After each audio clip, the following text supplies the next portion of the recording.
உங்களை திரை விமர்சனத்தில் மீண்டும் ஒருமுறை சந்திக்கும் நான் ரஞ்சிதன் கமல்லிங்கம் தமிழினுடைய ஹோஸ்ட்.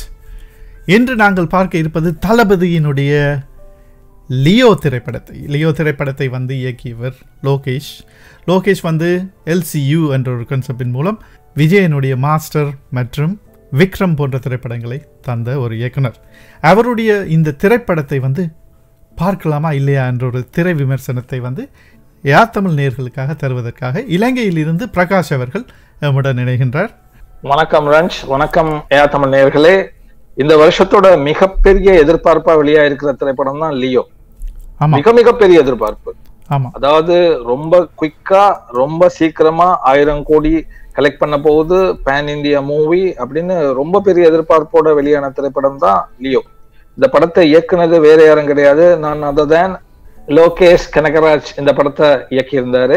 அவரோட தொடர்ச்சியான வெற்றி தான். லோகேஷ் கனகராஜ் ஆரம்பத்துல இருந்து அவர்கிட்ட எடுத்த எல்லா படங்களுமே தொடர் வெற்றி தான். அதுவும் விஜயோட அவர் இதுக்கு முதல்ல விஜய் வச்சு இயக்கி இருந்த மாஸ்டர் படம் பெரிய ஹிட்.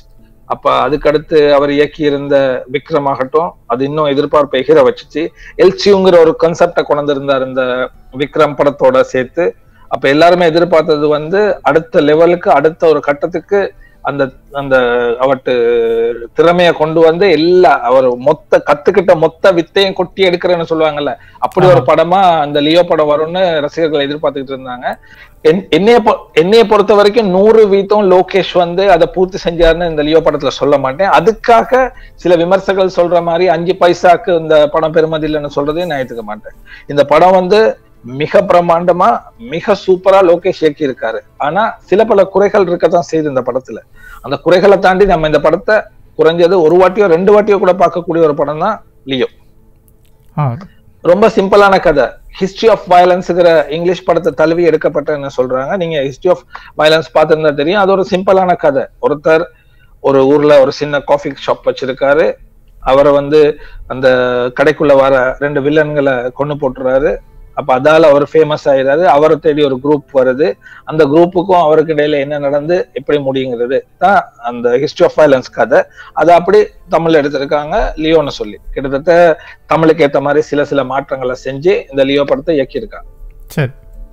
LCU கான்செப்ட் இந்த படத்துல இருக்குன்னு சொன்னா அதை நீங்க படத்துல பாத்துக்கங்க, இருக்கல்லன்னு உங்களுக்கு தெரிய வரும்.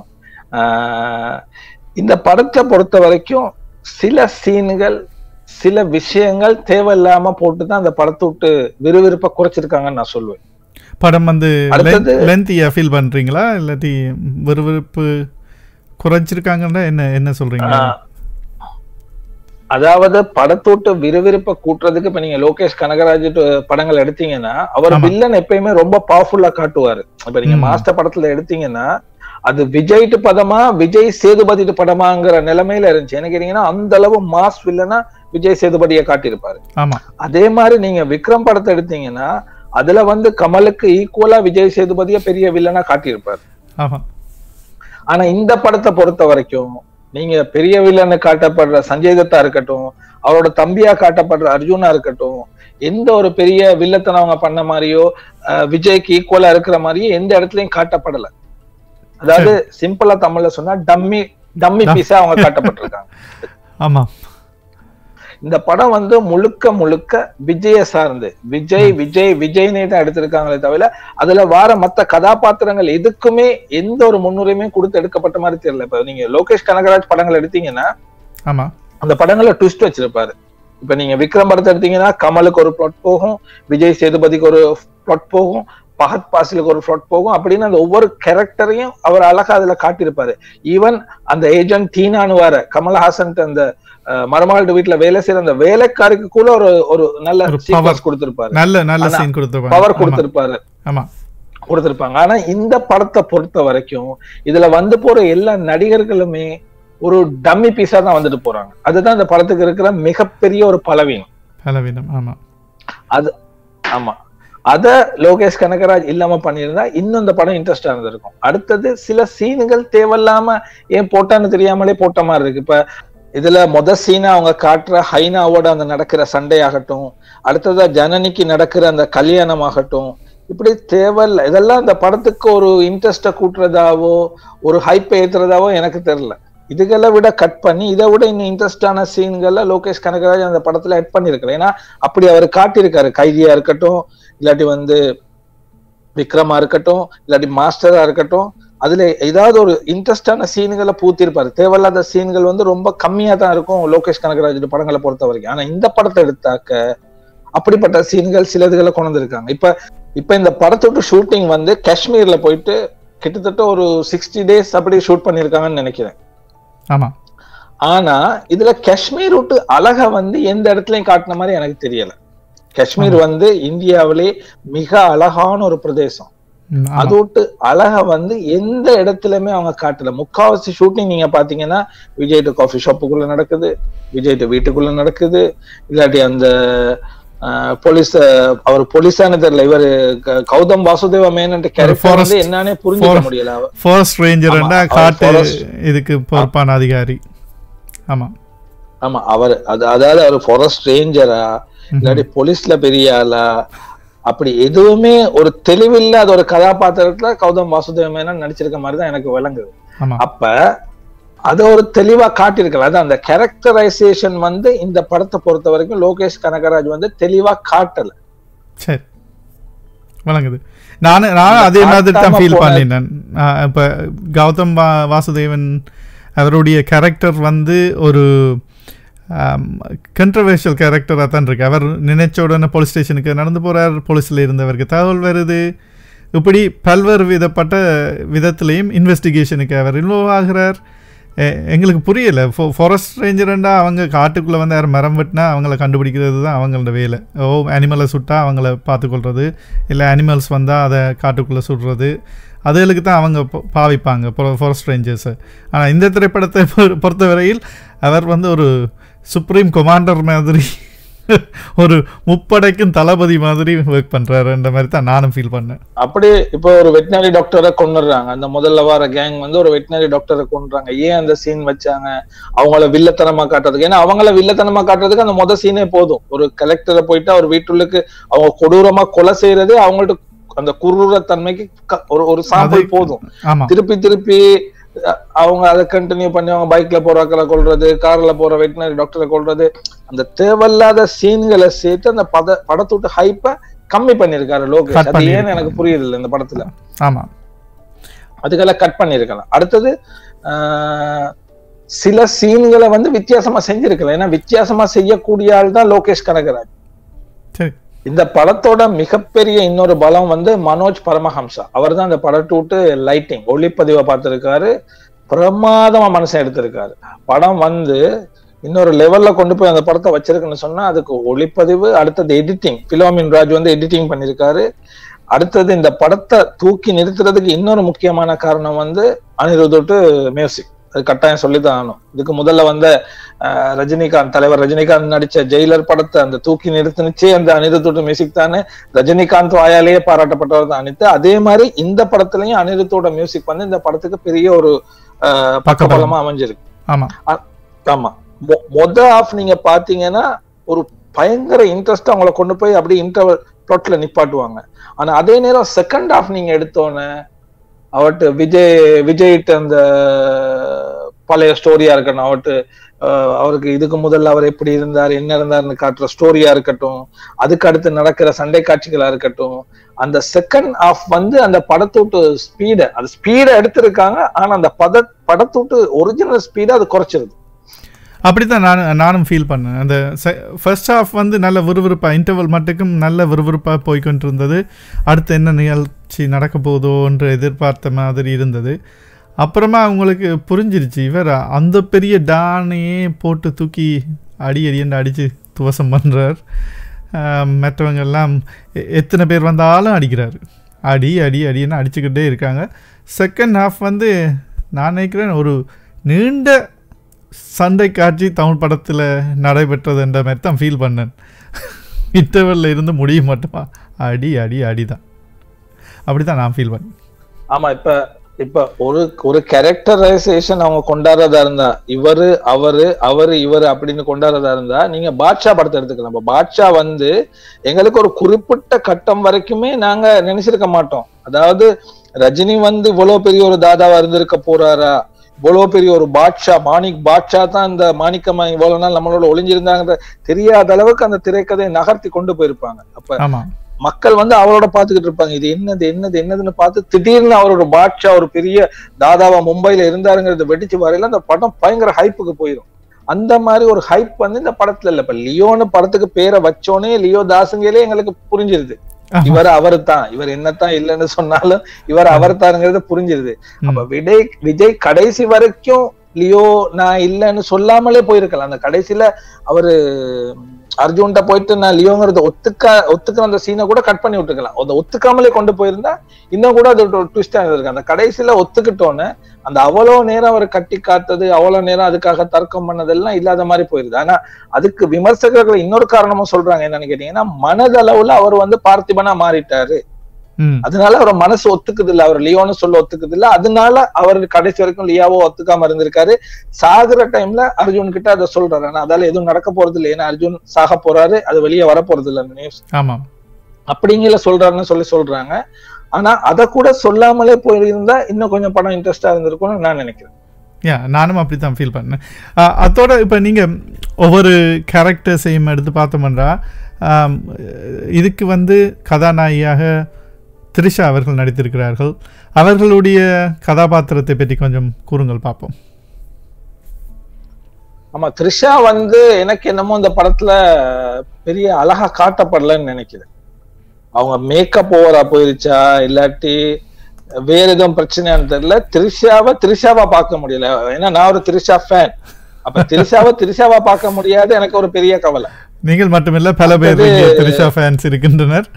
ஒருவேளை த்ரிஷாவை வந்து ஒரு ஹை ஸ்கூல் பையனுடைய அம்மாவாக சித்தரித்திருப்பதால் அவர்கள் கொஞ்சம் மேக்கப் ஒன்றும் போடாமல் நடித்த மாதிரி தான் நான் ஃபீல் பண்ணேன். அவர்களை பார்த்தா கொஞ்சம் மச்சுவர்டான தோற்றத்தோடு வயது வந்த விஜய்க்கு அம்மா கேரக்டர் ஆக அந்த விஜயனுடைய மகனுக்கு நடித்தபடியால் தான் அப்படி இருக்கிறாரோ என்று என்ன தோன்றுன்றது.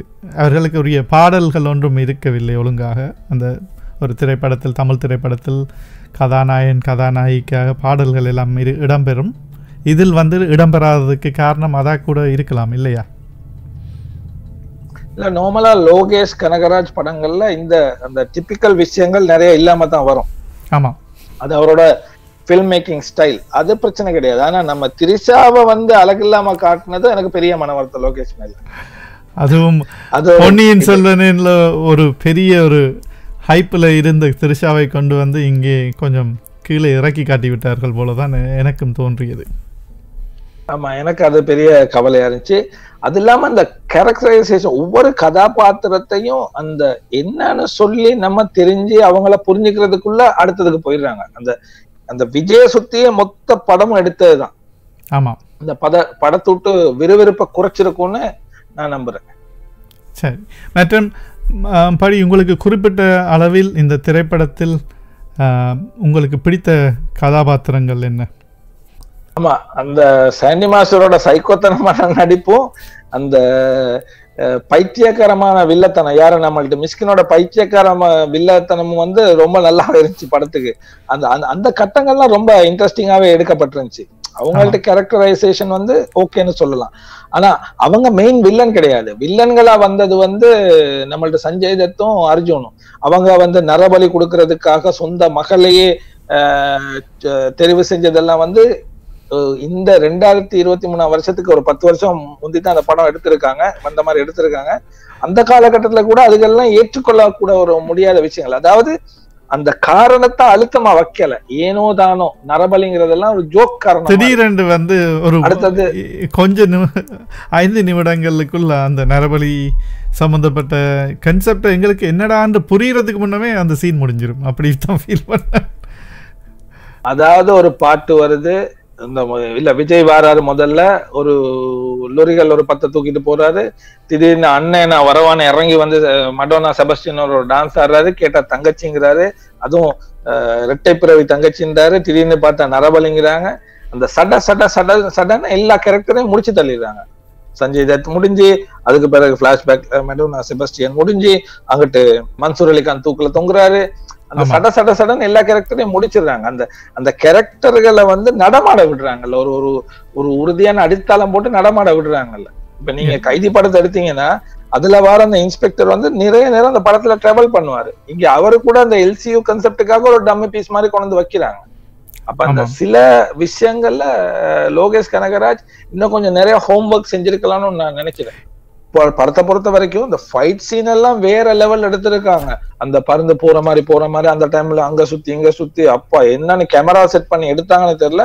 அது ஹைஃபை ரேஞ்சில ஃபைட் சீனும் அந்த கார் சேசிங் சீன் வந்து அது வந்து ஒரு வீடியோ கேம் மாதிரி போயிடுச்சு.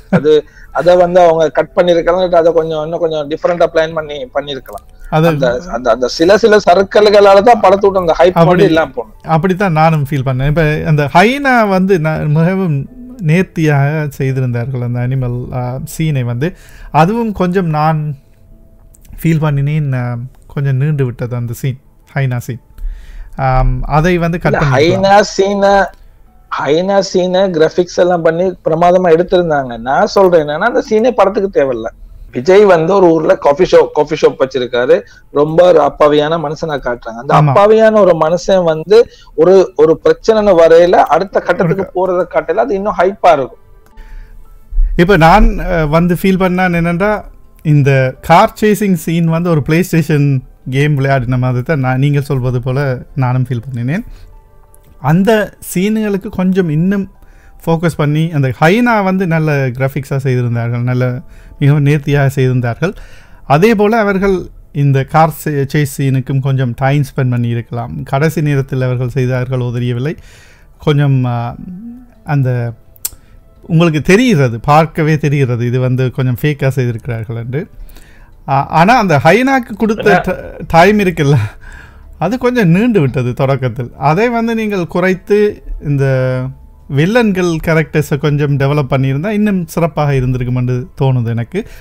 அந்த ஹைனா சீனை பற்றி என்ன நினைக்கிறீர்கள்? இல்ல, ஹைனா சீன் வந்து கிராபிக்ஸ் பிரமாதமா எடுத்திருந்தாங்க. அதே நல்லா எடுத்திருந்தாங்கன்னா அது முதல்ல ஷூட் பண்ணிட்டாங்க. காஷ்மீர்ல முதல்ல ஷூட் பண்ணி இமீடியட்டா அது கிராபிக்ஸ் ஒர்க்ஸை ஸ்டார்ட் பண்ணிட்டாங்க. அப்ப அவங்களுக்கு டைம் இருந்துச்சு அதை செஞ்சு முடிக்கிறதுக்கு. ஆனா கார் சேசிங் எடுத்தீங்கன்னா அவங்களுக்கு டைம் காணாம போச்சு. ஏன்னா அவங்க ரிலீஸ் டேட்டை அவங்க வந்து படம் ஷூட்டிங் ஸ்டார்ட் பண்ணல சொல்லிட்டாங்க. அதாவது அக்டோபர் மாசம் 19ஆம் தேதி படத்தை ரிலீஸ் பண்ண போறோம்னு சொல்லி. அப்ப அந்த டேட்டுக்குள்ள செய்ய வேண்டிய அவசரத்துல அவங்களால அதை சரியான முறையில முடிச்சுக்க முடியல. இப்ப ஹைனா சீன் கூட நல்லா தான் எடுத்திருந்தாங்க. ஆனா நான் என்ன சொல்றேன்னா, பார்த்திபன் அதாவது விஜய் வந்து ரொம்ப ஒரு ஆர்ப்பாட்டம் இல்லாத அமைதியான மனிதனா காட்ட போறாங்க. அப்பயும் அவர் ஒரு மூர்க்கத்தனமான ஒரு ஹைனாவை அடக்கக்கூடிய ஒரு வலிமை மிக்கவர்னு காட்ட பாக்குறாங்கன்னு எனக்கு விளங்குது இல்லை. அவர் நார்மலாவே ஒரு ஒரு ஒரு ஒரு ஒரு ஏதாவது கண்ட ஒரு பயப்படுற மாதிரி யாரும் வந்து அப்படி ஒளியிற மாதிரி காட்டியிருந்தா எங்களுக்கு ஒரு ஹைப் இருந்திருக்கும். பார்த்திபன் வேற லியோ வேற, பார்த்திபன் வேற லியோ வேற அப்படிங்கிற ஒரு ஹைப்லயே படத்தை கொண்டு போயிருக்கலாம். இது அந்த ஆரம்பத்திலேயே இவர் தான் லியோங்கிற மாதிரியே அந்த ஹைனா சீனை போட்டு காட்டிடுறாங்க. ஆமாம், அதோட அதுக்கு பிறகு அவர் என்ன விஜய் வந்து கொஞ்சம் நடிப்பில் வந்து அவர் அந்த பாட்சாவை நீங்கள் குறிப்பிட்டிருந்தீர்கள். பாட்சாவில் ரஜினியினுடைய நடிப்பில் இருந்த அந்த உணர்ச்சிகள் காண்பிக்கும் விதங்கள் வந்து அவர் வந்து பயப்படுவது போல, தங்கச்சிமாருக்கு வந்து வில்லன்கள் பிரச்சனை கொடுக்கும்போது அவர்களை பயந்து கொண்டு அவர்களை கொண்டு செல்லும் பொழுது எல்லாம் உண்மையிலேயே அவர் ஒரு பயந்த சுபாவம் உடையவர் போல எங்களுக்கு தோற்றுவித்தது அந்த திரைப்படத்தில். இங்கே வந்து விஜய் நீங்கள் குறிப்பிட்டது போல அந்த பயந்த சுபாவம் உள்ள ஒரு காஃபி ஷாப் வச்சிருக்கும் டிப்பிக்கல் ஒரு நபராக காட்டி விட்டு, ஆனால் அதை எனக்கு ஃபீல் பண்ண முடியவில்லை. தொடக்கத்திலிருந்து இவர் ஒரு மாஸ் ஹீரோ மாதிரி தான் நான் ஃபீல் பண்ணேன். இவர் யாருக்கு கண்டாலும் அடிப்பார், யாரை கண்டாலும் அடிப்பார் என்றது போல தான் எனக்கு தோன்றியது. அந்த பாட்சாவில் இருந்தது போல எண்ணம் இல்லை. அப்படித்தானே படத்தை ஸ்டார்ட் பண்ணலாங்க. ஹைனாவோட சண்டை போடக்கூடிய அளவுக்கு அவரு ஒரு கெப்பாசிட்டியான ஆள்னு சொல்லலே அவர் பெரிய ஒரு கூட்டத்தையோ ஆக்களையோ சமாளிக்கக்கூடிய ஆள்னே காட்டிடுறாங்க. அப்புறம் அதுக்கு பிறகு அவர் ஒரு அமைதியான மனிதர் காஃபி ஷாப் வச்சிருக்காருன்னு நம்ம காட்ட முடியாதுன்னு. அது அந்த முன்னுக்கு பின் முரணான சில காட்சிகளை சரியா வடிவமைக்காதனாலதான் அந்த படத்துக்கு பின்னடைவு. இல்லாட்டி இது வந்து எங்கேயோ போயிருக்க வேண்டிய படம். ஆமா. அப்ப அந்த படம் வந்து சில சில சில சின்ன சின்ன சின்ன சொதப்பல்களால அந்த படம் பின்னோக்கி வந்திருக்கு. இன்னும் கொஞ்சம் அவங்க திரைக்கதையில மெனக்கெட்டு இருக்கணும், இன்னும் கொஞ்சம் கலந்துரையாடல் வச்சிருக்கணும், இன்னும் கொஞ்சம் அவங்க அதை வேலை செஞ்சிருக்கணும். ஆனா என்ன பிரச்சனை கேட்டீங்கன்னா, இந்த குறிப்பிட்ட காலத்துக்குள்ள இந்த படத்தை எடுத்து முடிக்கணுங்கிற ஒரு காலகட்டத்துக்குள்ள டைம் ஃப்ரேமை ஃபிக்ஸ் பண்ணிக்கிட்டு செஞ்சனால அவங்களால அதை செய்ய முடியாம போயிருச்சு. ஆமா. ஸோ நீங்கள் இந்த விஜயனுடைய திரைப்படம் வந்து அப்பா மகன் கேரக்டர்ஸ் மாதிரி அவர்கள் செய்து வண்ணம் இருந்தார். இது ஒரே ஒரு கேரக்டர் தான், அப்பாவாக இருந்தவர் தான் தான் சிறு வயதில் இருந்த தோற்றத்தில் நடிக்கின்றார். இந்த திரைப்படத்தில் வந்து விஜய் வந்து தன்னுடைய வயதுக்கு ஏற்றது போல ரோல்களை வந்து இப்பொழுது எடுத்து செய்கின்றார் என்று நீங்கள் நம்புகின்றீர்களா? அதாவது இந்த படத்துக்கு அந்த தேவை இருக்கு. ஏன்னா இந்த படம் வந்து ஹிஸ்டரி ஆஃப் வயலன்ஸ் விட்டு ரீமேக், கிட்டத்தட்ட ரீமேக் மாதிரின்னு சொல்லியிருக்காங்க, தழுவி எடுக்கப்பட்டன்னு சொல்லியிருக்காங்க. அப்ப அந்த படத்துல அந்த அப்பாவை எப்படி காட்டியிருக்காங்களோ, ஒரு பெரிய பையன் ஒரு பொண்ணு இருக்குன்னு காட்டியிருக்காங்களோ, அதுக்கேற்ற மாதிரி இதை மாத்திருக்காங்க. அப்ப அந்த இதுக்கு விஜய் ஒரு வயசான தோற்றமுடையவரை தான் காட்டணும். அப்ப அதுக்கேற்ற மாதிரி காட்டியிருக்காங்க, அதுக்கு நியாயம் பண்ணியிருக்காங்க. ஆமா. அப்ப இந்த படத்துக்கு எது தேவையோ அதுக்கேற்ற மாதிரி விஜயை மாத்தி போட்டிருக்காங்க, அது ஓகேன்னு தான் சொல்லணும். எந்த வில்லன் கேரக்டரை பற்றி நீங்கள் குறிப்பாக சொல்ல வேணும், இல்லை எல்லாவற்றால் வில்லன் கேரக்டர்களை பற்றி கொஞ்சம் குறிப்பிட முடியுமா? என்னைய பொறுத்த வரைக்கும் எந்த வில்லன் கேரக்டருமே இந்த மனசுல நிக்கலன்னு தான் சொல்லுவேன். ஏன்னா வில்லன்கள் தான் பொசுக்குன்னு போயிடுறானுங்களே.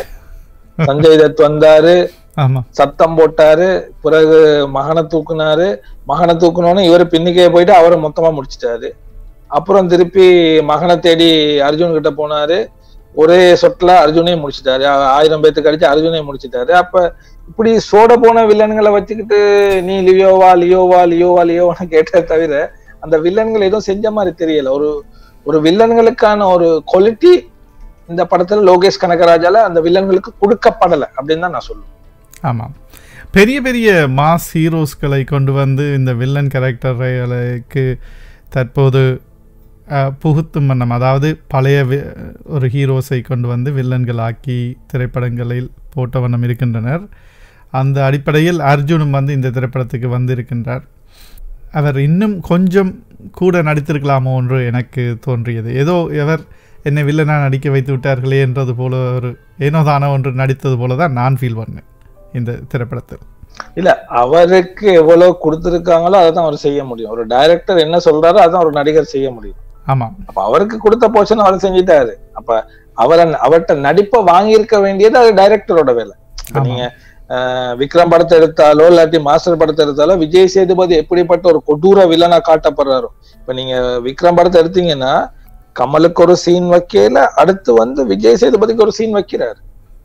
ஆமா, அதே நேரம் அடுத்து வர பகத் பாசிலுக்கு ஒரு சீன் வைக்கிறாரு. அந்த மாதிரி அந்த கதாபாத்திரங்களுக்கு நியாயப்படுத்த செஞ்சிருக்காரு. ஆனா இந்த படத்தை எடுத்தீங்கன்னா அந்த நியாயப்படுத்தல் இல்ல. அதுதான் இந்த படத்துல இருக்க ஒரே ஒரு மெயின் பிரச்சனையா இருக்கு. எல்லாமே விஜயை சுத்தித்தான் வருகின்றது இந்த திரைப்படத்தில்.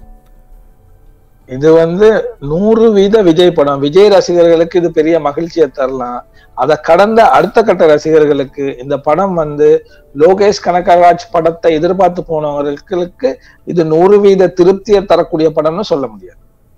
சரி, இப்பொழுது சொல்லுங்கள், இந்த திரைப்படத்தை வந்து நாங்கள் ஓடிடி தளத்துக்கு பார்ப்பது நல்லமா அல்லது திரையரங்கில் சென்று பார்ப்பது நல்லமா என்ன என்று எங்களுக்கு ரசிகர்களுக்கு சொல்லுங்கள். கட்டாயம் திரையரங்குல போய் பாருங்க. ஏன்னா திரையரங்குல தான் நீங்க அந்த படத்தோட அந்த ஃபைட் சீக்வன்ஸ் எல்லாம் வந்து உங்களுக்கு பிரம்மாண்டமா தெரியும். அடுத்தது அந்த ஒளிப்பதிவு இது எல்லாமே வந்து உங்களுக்கு நல்லா தெரியக்கூடியது. அந்த சவுண்ட் சிஸ்டம் நீங்க அனுபவிச்சு பார்க்கலாம். எல்லாமே நீங்க கட்டாயம் தியேட்டர்ல போய் பார்த்தா தான் அனுபவிக்கலாம். லியோ படம் வந்து சொல்ற அளவுக்கு வந்து மோசமான படம் கிடையாது, பார்க்கக்கூடிய படம். விஜய் ஃபேன்ஸ் வந்து நிறைய சிறு பிள்ளைகள் இருப்பார்கள், அவர்கள் பார்க்க முடியுமா இந்த திரைப்படத்தை? இல்ல, இது வந்து வயலன்ஸ் வந்து ரொம்ப ஓவரத்தான் காட்டப்பட்டிருக்கு இந்த படத்துல. வன்முறை வந்து கட்டுக்கடங்காமல் கட்டவிழ்த்து விடப்பட்டிருக்க படம் தான் நான் சொல்லுவேன்.